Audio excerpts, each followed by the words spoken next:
So today we got two incredibly powerful heroes going head to head. Supergirl versus Gladiator. Who wins? Well, let's find out. Kara Zor-El is Superman's cousin, and last survivor of Krypton's Argo City. She has a rather brash and defiant personality that she developed in response to the destruction of Krypton. Currently, she's operating at our national city alongside the DEO. Being a Kryptonian, Supergirl has all the same powers as the fellow members of her race. The exact magnitude of her strength is unknown, but she's been able to draw blood from Wonder Woman with one punch, easily lift hundreds of thousands of tons, and when she hit Superman, it actually seriously hurt him, and he said that he had never been hit that hard before. But honestly, Clark has said that multiple times before to different people, so we kinda gotta take that with a grain of salt. Kara is durable enough to fight against some of the strongest people in the DC universe and just shrug off their blows, and even took a rocket that contained the core particles of a neutron star. Supergirl is able to fly at incredibly fast speeds, even moving faster than the speed of light. She's fought against the Flash before, and even managed to move as fast as Jesse Quick. She possesses superhuman senses, as Kara can pinpoint a single person on Earth just by using their voice or their heartbeat, or see it down to the microscopic level. Supergirl has the ability to generate intense beams of heat from her eyes, and these beams are hot enough for her to melt immense steel structures, and she even has the unique ability to release the solar energy stored inside of her body like a bomb, an attack that was powerful enough to injure Wonder Woman. She can also use this ability to raise her body temperatures to incredibly high levels, turning her into essentially a living human torch. And then in the other corner of Gladiator, Kal-El, codenamed Gladiator, was once the creator of the Shi'ar Imperial Guard, the most faithful servant of the Shi'ar throne.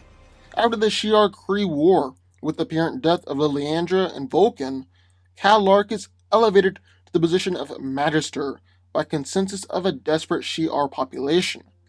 Gladiator is the last of the alien race known as the Strontians, and is also the last one to have gone through the Gladiator procedure, making him one of the most powerful beings in the Marvel Universe. Kal-El possesses incredible superhuman strength, as he's been able to easily overpower the likes of Colossus and Thing, destroy a planet with his strikes, easily knock out Vulcan and Binary, and match strength with Thor.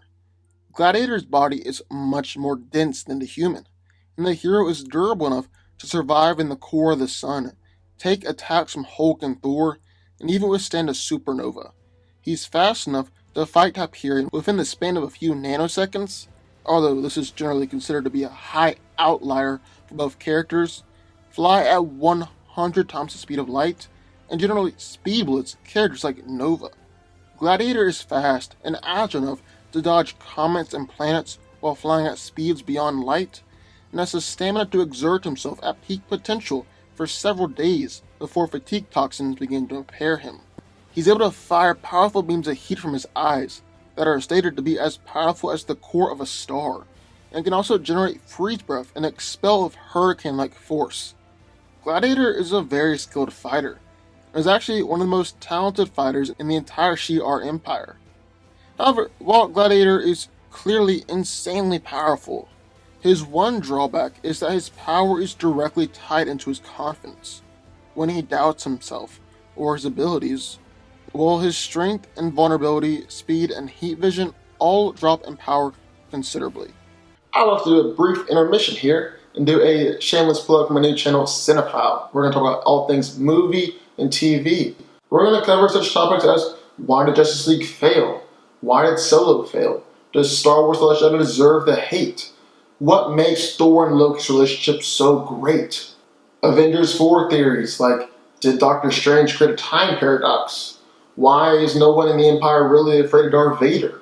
Stuff like that, as well as diving into more TV stuff like which is better, Office or Parks and Rec, How Much I Remember Friends. And then fan theories like, is Peter Pan the angel of death? Plus we got reviews for new movies and TV coming out every single week. Links down in the description, make sure you go subscribe, because it's going to be one incredible ride. Anyways, get back to this video. So who wins? Well, let's break it down. Now, both of these heroes are incredibly powerful, and obviously have pretty much the exact same powers. Supergirl is the cousin of Superman and a Kryptonian, while Gladiator and the Strontians are a knockoff of Clark and the Kryptonians. Supergirl is strong enough to knock out Solomon Grundy with one shot. And even though Grundy's power levels do vary drastically, right before that happened, Grundy had been beating on Jay Garrick, Alan Scott, and Power Girl. She sent Superman flying with a punch on several different occasions, and one time punched Cyborg Superman hard enough to send him flying through the floating Argo City, and that attack was even strong enough to send the city crashing to the ground. She's also durable enough to take several blows from Doomsday, Marsh Manhunter, and even an angry Superman, and just kept on trucking through him. However, Gladiator is very strong as well. He's been able to break Wolverine's adamantium claws, although that is secondary adamantium, not as strong as raw adamantium, support the Baxter Building, and carry a city-sized ship at very high speeds. But really, lifting strength isn't nearly as important in a fight as striking power. As anybody who's thrown a punch will know, it takes a whole lot more to pack a powerful punch than just brute strength. And Gladiator's striking power isn't as impressive as Supergirl. Kara's injured Superman, Cyborg Superman, and Doomsday, while Gladiator is taking down Wonder Man, Binary, or the Eric Masterson version of Thor. And none of those characters are as powerful as the likes of Superman. Now, Gladiator does have pretty impressive durability, as he's taken a shout from Black Bolt directly into his ear and strikes from the actual Thor, but once again, Supergirl has taken blows from just as powerful of characters. Now, there is one area where it's very clear who has the advantage. Supergirl is faster. They're both able to move faster than the speed of light, but in actual operating speed, Kara is faster. Gladiator has been able to pretty much instantly count that there were 10 billion active machines in someone's bloodstream. But Supergirl's been able to input a few quintillion lines of code in the time it takes someone to blink. I want you to blink right now. Did you do it? Imagine putting in a few quintillion lines of code into a computer, where one wrong line of code could throw everything off in that time span. That is insanely fast. Supergirl also has a tendency to use her speed a lot more in combat as well. Gladiator will bull rush opponents and brawl with them, but Kara tends to blitz opponents and land thousands of punches in seconds. She's actually even learned to use her super speed similar to a Flash, as she can vibrate her way through attacks, which is something that Gladiator can't do.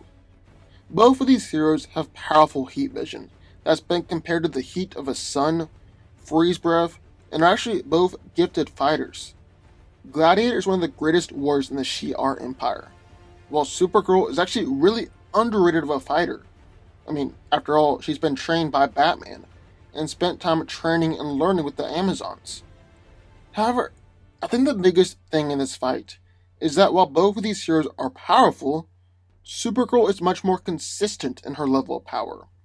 Gladiator is kinda all over the place sometimes. He's ranged from easily taking down Colossus to actually struggling and getting hurt by Colossus, and struggling against Nova and Wonder Man. At the end of the day, I believe Supergirl is coming out on top, as she's been able to injure Superman, Doomsday, and Darkseid, is faster than Calark, and is overall just more consistent in her power level. Supergirl wins. But what do y'all think? I would love to hear your thoughts. Sound off in the comments down below. Also, be sure to subscribe button for more videos just like this one every single day, and I'll see y'all next time.